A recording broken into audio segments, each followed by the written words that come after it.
In this video, you'll learn how to prepare a puddle of paint that is the correct consistency to get vibrant, juicy color, and how to properly apply the color to your paper so that it doesn't get muddy or dull. You'll need a 1/8 sheet of watercolor paper taped to your support board, and you'll need a pencil and something to use as a template for drawing circles, such as a jar lid or the inside of your roll of masking tape. In watercolor, we want water to move the paint. The brush guides the water, and the water moves the color. In order to have this flow and vibrant color, we need to be able to make juicy, rich, liquid paint mixtures. In the Introduction to Watercolor preliminary videos, you learned that before you paint, your brush should already be wet, and the color in your paint wells should already be activated. If you haven't done this yet, please pause the video and do so now. We'll talk in a moment about how to work with the reactivated color in your palette, but first, let's work with a bit of fresh color. Squeeze out some fresh color onto your mixing surface, about a pea-sized amount. Without adding any additional water to your brush, use your brush to sweep out a bit of this color and spread it on your mixing surface. Notice the sticky feel. Paint right out of the tube is too sticky to flow properly and needs to have some water added. Using your brush like an eyedropper, bring a generous amount of water from your water container onto the mixing surface of your palette. Swirl the brush on your mixing surface to make a puddle of liquid paint. If the puddle feels sticky, add more water. When it no longer feels sticky, sweep more color from the blob of paint and mix it into your puddle. When it begins to feel sticky again, add more water. Your goal is to balance the amount of water and paint to make the puddle of the strongest color possible that does not feel sticky. Later, we'll add water on purpose to make the color paler, but for now, try to make a nice puddle of full strength but liquid color.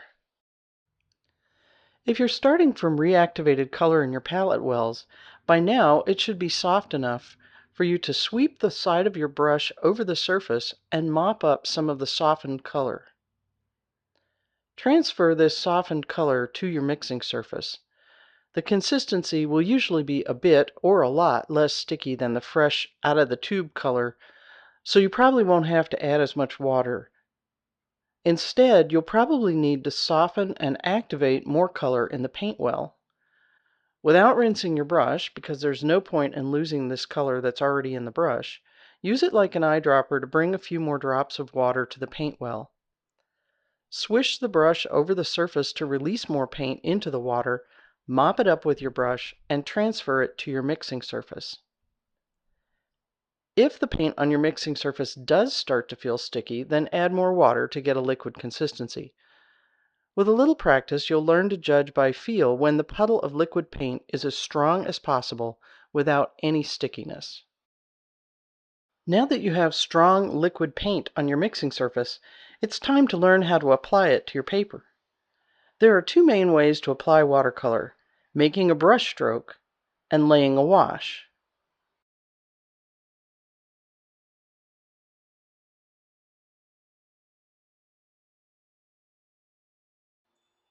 To make a brush stroke, load your brush with plenty of liquid color by using it like a mop to soak up color from your palette's mixing surface. Use the entire brush, not just the tip. Now use the brush to make a mark by pressing, drawing, rotating, or sliding the brush over the paper surface. Each brush can make a wide variety of useful marks. We'll explore some of the marks your brushes can make in the introductory projects, and there are also some additional practice videos and short projects that will help you practice this essential skill.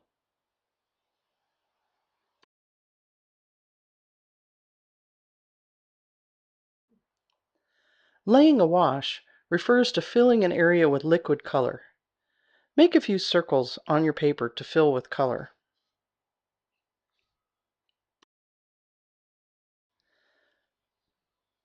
Now, mix up some more strong liquid paint before you start laying your washes.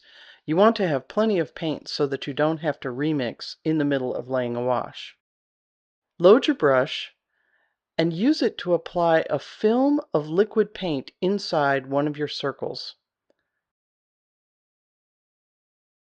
When the film of paint starts to thin out and no longer looks strong and juicy, go back and load more paint onto your brush. Once a circle is filled, you can remove any excess by drying your brush and using it like a mop to drink it up. This is called using a thirsty brush.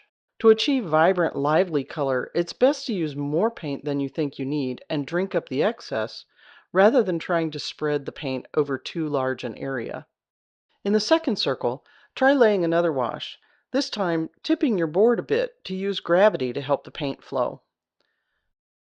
Notice how a puddle is forming at the bottom of my wash. That's called a bead.